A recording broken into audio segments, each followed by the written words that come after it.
еркектер әлсіз болып кетті деген қазір әйелдердің арасындағы кеңінен тарап жатқан пікір бар, иә.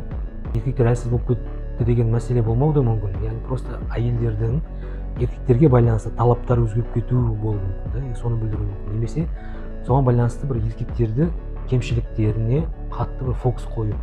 Яғни бір рет, екі рет бір қателік жасаған болса ер азамат, соған байланысты соны жаңағы негативіне қарай, кемшілігіне қарай көп фокус алып кетеді.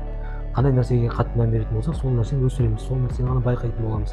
Демек, ер адамның кемшіліктеріне ғана назар аудара беретін болсақ, тек қана сол кемшіліктерін ғана байқап бастайтын боламыз.